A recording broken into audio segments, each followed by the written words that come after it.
প্রিয় দর্শক, আজকের ভিডিওতে খুবই মূল্যবান একটি জিকির আমি আপনাদের সঙ্গে শেয়ার করব ইনশাআল্লাহ। প্রিয় দর্শক, যাদের জিন্দগিতে বিপদ কাটছে না, একটার পর একটা বিপদ তাদের জিন্দগিতে নেমে আসছে এবং তারা বিপদের যন্ত্রণায় পড়ে তারা একেবারে দিশে হারা হয়ে আছে, পেরেশান হাল হয়ে আছে, কি করবে কোনো রাস্তা খুঁজে পাচ্ছে না। প্রিয় দর্শক, তাদের জিন্দগি একেবারে ভগ্ন হয়ে গেছে, যেন সব আশা আকাঙ্ক্ষা শেষ হয়ে গেছে। প্রিয় দর্শক, এই রকম কঠিন পেরেশান, এই রকম কঠিন বিপদের মধ্যে প্রিয় দর্শক কোনো রকম চিন্তা ভাবনা না করে আপনি এই মূল্যবান জিকিরটি করতে পারেন। প্রিয় দর্শক, আল্লাহ সুবহানাহু ওয়া তাআলার সন্তুষ্টির উদ্দেশ্যে আমি আপনি যদি সকাল সন্ধ্যায় এই মূল্যবান জিকিরটি করতে পারি, মাত্র ৩০০ বার করে, ছোট জিকির ৩০০ বার করে যদি আমরা পাঠ করতে পারি, ইনশাআল্লাহ সুম্মা ইনশাআল্লাহ আল্লাহ সুবহানাহু তাআলা অবশ্যই আপনার জিন্দগি হতে সব ধরনের বিপদ আপদ মুসিবতকে আল্লাহ পাক দূর করে দেবেন। বলুন সুবহানাল্লাহ। আল্লাহ সুবহানাহু তাআলা আপনার জিন্দগিকে বিপদ মুক্ত জিন্দগি বানিয়ে দেবেন। আপনার পরিস্থিতি, আপনার হালতকে আল্লাহ সুবহানাহু তাআলা সঠিক করে দেবেন। বলুন সুবহানাল্লাহ। প্রিয় দর্শক, যে কোনো বিষয়ে, যে কোনো পরিস্থিতির মধ্যে পড়ে, যে কোনো সংকটময় পরিস্থিতির মধ্যে পড়ে আপনি এই মূল্যবান জিকিরটি পাঠ করতে থাকুন। ইনশাআল্লাহ আল্লাহ সুবহানাহু তাআলা মুহূর্তে আপনার সেই সংকটময় পরিস্থিতিকে তিনি তিনার রহমতে রূপান্তরিত করে দেবেন। বলুন সুবহানাল্লাহ। প্রিয় দর্শক, পেরেশানি, বিপদ, আলা বালা মুসিবত এটি এমন একটি বিষয় যা মানুষের জীবনকে যাপন করা কঠিন থেকে কঠিন করে দেয়, মানুষকে পেরেশানির মধ্যে ফেলে দেয়। তো প্রিয় দর্শক, যদি এমনটা ঘটে যে বিপদ কোনোভাবেই কাটছে না, বিপদ একটার পর একটা এসেই যাচ্ছে, অনেক কিছু করছেন কিন্তু কিছুতেই কোনো রকমভাবে ফলাফল আপনি পাচ্ছেন না, আপনি মুক্তি পাচ্ছেন না, আপনি নিজেকে সেই বিপদ হতে দূরে রাখতে পারছেন না, হেফাজতে থাকতে পারছেন না, প্রিয় দর্শক, মহান রব্বুল আলামিনের উপরে আস্থা রেখে, ভরসা রেখে আপনি এই মূল্যবান জিকিরটি করুন। ইনশাআল্লাহ সুম্মা ইনশাআল্লাহ অবশ্যই আল্লাহ পাক আপনাকে যে কোনো বিপদ, কঠিন পেরেশানি, সব ধরনের মুসিবত হতে আল্লাহ সুবহানাহু ওয়া তাআলা আপনাকে হেফাজত করবেন। বলুন সুবহানাল্লাহ। প্রিয় দর্শক, শুধু তাই নয়, এই মূল্যবান জিকিরটি আমরা যদি ইখলাসের সহিত করতে পারি, ইনশাআল্লাহ সুম্মা ইনশাআল্লাহ আল্লাহ সুবহানাহু ওয়া তাআলা আপনার মনের বড় বড় আশা আকাঙ্ক্ষাকে তিনি পূরণ করে দেবেন। বলুন সুবহানাল্লাহ। যে আশা আকাঙ্ক্ষা আপনি এখনো পূরণ করতে পারেননি, পূরণ হয়নি, কিন্তু আপনার মনে অনেক বড় বড় স্বপ্ন আছে, প্রিয় দর্শক, এই জিকিরের সঙ্গে আপনি সম্পর্ক রাখুন, এই জিকিরটি করতে থাকুন। ইনশাআল্লাহ সুম্মা ইনশাআল্লাহ আল্লাহ সুবহানাহু ওয়া তাআলা অতি দ্রুত আল্লাহ পাক আপনার মনের সেই বড় আশা, সেই বড় ইচ্ছাকে আল্লাহ পাক নিজ দয়ায় পূরণ করে দেবেন। বলুন সুবহানাল্লাহ। এই জিকিরটি এত বড়, এত মহান, এত কার্যকর, ফলপ্রসূ যা আমি আপনি কখনো কল্পনা করতে পারবো না। বলুন সুবহানাল্লাহ। তো প্রিয় দর্শক, মনের বড় বড় আশা আকাঙ্ক্ষাকেও আল্লাহ সুবহানাহু ওয়া তাআলা পূরণ করে দেবেন। বলুন সুবহানাল্লাহ। প্রিয় দর্শক, শুধু তাই নয়, এই জিকিরটি করার সাথে সাথে আল্লাহ সুবহানাহু ওয়া তাআলা আমার আপনার জিন্দেগির সমস্ত গুনাহ রাশিকে তিনি ক্ষমা করে দেবেন। বলুন সুবহানাল্লাহ। যে গুনাহ মানুষকে জাহান্নামে নিয়ে যাবে, যে গুনাহ মানুষকে জাহান্নামে নিয়ে যাওয়ার জন্য যথেষ্ট হয়ে আছে, এমন বড় বড় গুনাহ আল্লাহ সুবহানাহু ওয়া তাআলা এই জিকিরের বরকতে ওসিলাতে তিনি ক্ষমা করে দেবেন। বলুন সুবহানাল্লাহ। প্রিয় দর্শক, এই জিকিরটি এতটাই মূল্যবান জিকির, এই দুনিয়ার জিন্দগিতে যাবতীয় বিপদ আপদ মুসিবত হতে যেমন আল্লাহ পাক আপনাকে হেফাজতে রাখবেন, অনুরূপভাবে মৃত্যুর পরের জিন্দগি, আলামে বারজাখের জিন্দগিতেও আল্লাহ সুবহানাহু ওয়া তাআলা আপনাকে খুশহাল রাখবেন, আপনাকে কবরের জিন্দগির বিপদ আপদ মুসিবত হতেও আল্লাহ পাক আপনাকে হেফাজতে রাখবেন। বলুন সুবহানাল্লাহ। কাল কিয়ামতের কঠিন দিনে আল্লাহ সুবহানাহু ওয়া তাআলা আপনার চেহারাকে পূর্ণিমার চাঁদের ন্যায় উজ্জ্বল বানাবেন। বলুন সুবহানাল্লাহ।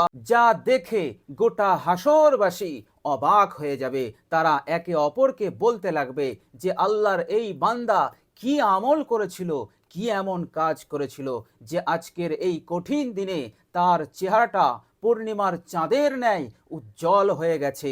বলুন সুবহানাল্লাহ। এমন সুন্দর চেহারা আল্লাহ পাক কিয়ামতের দিনে জান্নাতে যাওয়ার পূর্বেই আল্লাহ পাক আপনাকে দান করবেন। বলুন সুবহানাল্লাহ। আর জান্নাতে গেলে আল্লাহ সুবহানাহু ওয়া তাআলা জান্নাতীদের যে চেহারা বানাবেন, তাহলে চিন্তা করুন কত সুন্দর চেহারা, কত সুন্দর রৌনক আল্লাহ সুবহানাহু ওয়া তাআলা আপনাকে দান করবেন। বলুন সুবহানাল্লাহ। প্রিয় দর্শক, হাদিস শরীফের মধ্যে এসেছে, বর্ণনাকারী হযরত আব্দুল্লাহ ইবনে আব্বাস রাদিয়াল্লাহু তাআলা আনহুমা, তিনি বলছেন যে বিশ্বনবী সাল্লাল্লাহু আলাইহি ওয়াসাল্লাম এক সময় উম্মতের ফিকির নিয়ে, চিন্তা নিয়ে তিনি বসে আছেন। এমন সময় হযরত জিবরাইল আলাইহিস সালামের আগমন ঘটল। এসে তিনি জিজ্ঞাসা করলেন, ইয়া রাসূলুল্লাহ, আপনি এত চিন্তিত কেন? রাসূলুল্লাহ সাল্লাল্লাহু আলাইহি ওয়াসাল্লাম বললেন, হে জিবরাইল, আমি চিন্তা করছি আমার উম্মতের নিয়ে। আমার উম্মত কিভাবে নাজাত পাবে, কিভাবে দুনিয়ার জিন্দেগিতে ভালো থাকবে, আল্লাহ সুবহানাহু ওয়া তাআলার সঙ্গে সম্পর্ক করতে পারবে, আল্লাহ পাকের হুকুম আহকাম মেনে চলবে এবং কবরে হাসরে তারা নাজাত পাবে, জান্নাতি হবে। এই চিন্তায়, এই ফিকিরে আমি চিন্তিত আছি। এরপর হযরত জিবরাইল আলাইহিস সালাম বললেন, ইয়া রাসূলুল্লাহ, আপনি আমার সঙ্গে আসুন। এরপর হযরত জিবরাইল আলাইহিস সালাম একটি কবরস্থানে নিয়ে গেলেন। সেই কবরস্থানে হযরত জিবরাইল আলাইহিস সালাম একটি কবরকে লক্ষ্য করে তিনি তেনার পার মারলেন এবং বললেন, কুম বিইজনিল্লাহ, আল্লাহ পাকের ইজাজতে, অনুমতিতে উঠে দাঁড়াও। সঙ্গে সঙ্গে সেই কবর হতে একটি ব্যক্তি উঠে দাঁড়ালো এবং সেই ব্যক্তিটি ছিল অত্যন্ত সুন্দর এবং খোশহাল। এরপর হযরত জিবরাইল আলাইহিস সালাম আরেকটি কবরকে লক্ষ্য করে তিনি তেনার পার মারলেন। সাথে সাথেই সেই কবর হতে এক ব্যক্তি উঠে দাঁড়ালো আর বলতে লাগলো, হাই আফসোস, হাই মুসিবত। প্রিয় দর্শক, লোকটির চেহারা ছিল অত্যন্ত কালো, মুখটা ছিল অত্যন্ত কালো, একেবারে বদসুরত। বিশ্বনবী সাল্লাল্লাহু আলাইহি ওয়াসাল্লাম এমন বদসুরত আর কখনো কোনোদিন জিন্দেগিতে দেখেনি। তার চোখগুলো ছিল অত্যন্ত নীল, মনে হচ্ছিল সে অনেক অনেক কষ্টে আছে, মুসিবতে আছে, বিপদে আছে। হযরত জিবরাইল আলাইহিস সালাম বললেন, যাও, নিজ স্থানে চলে যাও। প্রিয় দর্শক, হযরত জিবরাইল আলাইহিস সালাম এই দুইজন কবরস্থ ব্যক্তিকে আল্লাহ সুবহানাহু ওয়া তাআলার ইজাজতে তিনি কবর থেকে তিনি দাঁড় করিয়েছিলেন। বিশ্বনবী সাল্লাল্লাহু আলাইহি সাল্লামকে দেখালেন এবং দুজনার হালতই ছিল আলাদা আলাদা। একজনের হালত ছিল অতি সুন্দর এবং সুদর্শন চেহারাওয়ালা, আর একজন ছিল দেখেই মনে হচ্ছিল সে কঠিন মুসিবত এবং বিপদের মধ্যে আছে। হযরত জিবরাইল আলাইহিস সালাম বিশ্বনবী সাল্লাল্লাহু আলাইহি সাল্লামকে এর কারণ বোঝালেন। তিনি বললেন, ইয়া রাসূলুল্লাহ, যে লোকটি অত্যন্ত ভালো এবং সুদর্শন দেখলেন, এই লোকটি হচ্ছে আল্লাহ সুবহানাহু ওয়া তাআলার জিকির করনেওয়ালা। এ বেশি বেশি আল্লাহ সুবহানাহু ওয়া তাআলার জিকিরের সঙ্গে সম্পর্ক রাখতো।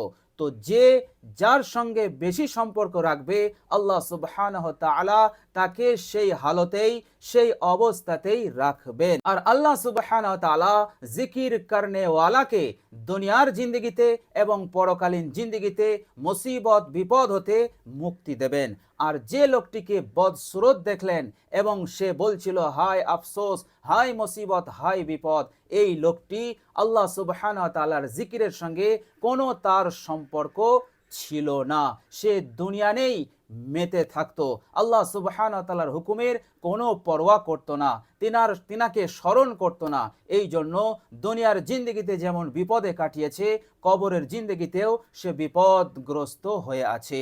যেমন একজন কাপড়ওয়ালা তাকেই বলা হয় যার কাছে বিশেষভাবে কাপড় পাওয়া যায়। অনুরূপভাবে দুধওয়ালা তাকেই বলা হয় যার কাছ হতে বিশেষভাবে দুধ পাওয়া যায়। তো প্রিয় দর্শক, যারাই আল্লাহ সুবহানাহু ওয়া তাআলার জিকিরের সঙ্গে বেশি বেশি সম্পর্ক রাখে, বেশি বেশি জিকির করে, সেই ব্যক্তি হয়ে যায় জিকিরকারী, আল্লাহ রাব্বুল আলামিনের জিকির করনেওয়ালা। ফলে জিকিরের যত ফজিলত আল্লাহ সুবহানাহু ওয়া তাআলা তার উপরে পূরণ করে দেন, এবং সে দুনিয়ার আপদ বিপদ মুসিবত হতে যেমন আল্লাহ পাক তাকে হেফাজত করেন, কবরের জিন্দগিতেও আল্লাহ পাক তাকে হেফাজত করবেন। কাল কিয়ামতের কঠিন দিনে তার চেহারা হবে পূর্ণিমার চাঁদের ন্যায় উজ্জ্বল, এর চাইতেও বেশি উজ্জ্বল হবে। বলুন সুবহানাল্লাহ।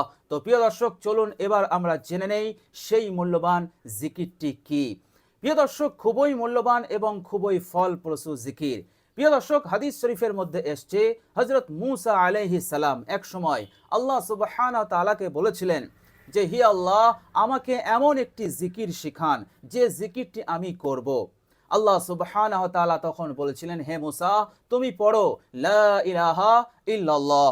হযরত মূসা আলাইহিস সালাম বলেছিলেন, হে আল্লাহ, এই জিকিরটি তো সকলেই জানে এবং সকলেই পড়ে, আমাকে এমন একটি জিকির দিন যেটা বিশেষভাবে আমি পাঠ করব এবং আপনার খাস জিকির হবে, একেবারে বিশেষ জিকির হবে। তখন আল্লাহ সুবহানাহু ওয়া তাআলা বলেছিলেন, হে মূসা, যে জিকিরটি আমি তোমাকে করতে বলছি লা ইলাহা ইল্লাল্লাহ, এই জিকিরকে যদি এক পাল্লায় রেখে দেওয়া হয় আর অন্য পাল্লায় গোটা পৃথিবী, আকাশ এবং জমিন এবং এর মধ্যে যা কিছু আছে সবগুলোকে যদি এক পাল্লায় রেখে দেওয়া হয়, তবুও লা ইলাহা ইল্লাল্লাহর সমতুল্য হবে না।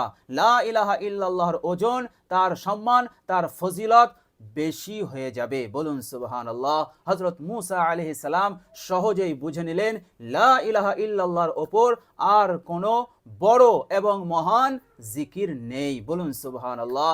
বিশ্বনবী সাল্লাল্লাহু আলাইহি সাল্লাম বলেছেন, যে ব্যক্তি বেশি বেশি লা ইলাহা ইল্লাল্লাহ পড়বে তার ঈমান তত তারাক্কি লাভ করবে, তার ঈমান তত বাড়তেই থাকবে। তো প্রিয় দর্শক, মূল্যবান জিকিরটি হচ্ছে লা ইলাহা ইল্লাল্লাহ, লা ইলাহা ইল্লাল্লাহ, বাস এতটুকুই। এই মূল্যবান জিকিরটি আপনি সকাল এবং সন্ধ্যায় 300 বার করে পাঠ করুন। ইনশাআল্লাহ সুম্মা ইনশাআল্লাহ, যত বড় এবং কঠিন বিপদ হোক না কেন, আল্লাহ সুবহানাহু ওয়া তাআলা এই কালেমা, এই জিকিরের ওসিলাতে আল্লাহ পাক সেই বিপদ, সেই কঠিন মুসিবত হতে আল্লাহ পাক আপনাকে হেফাজত করবেন ইনশাআল্লাহ। প্রিয় দর্শক, শুধু তাই নয়, জীবনের সমস্ত গুনাহকে আল্লাহ পাক ঝরিয়ে দেবেন, মাফ করে দেবেন এবং মনের আশা আকাঙ্ক্ষাকেও আল্লাহ সুবহানাহু ওয়া তাআলা পূরণ করে দেবেন ইনশাআল্লাহ। তো প্রিয় দর্শক, অবশ্যই এই জিকিরটি আমরা বেশি বেশি পাঠ করব এবং এই জিকিরের সঙ্গে আমাদের যেন একটা সম্পর্ক তৈরি হয়ে যায় ইনশাআল্লাহ সুম্মা ইনশাআল্লাহ। কবরের জিন্দগিতেও ইনশাআল্লাহ আমরা নাজাত পাবো, খুশহাল থাকবো, কিয়ামতের কঠিন দিনে আমরা সহজেই জান্নাত লাভ করতে পারবো ইনশাআল্লাহ।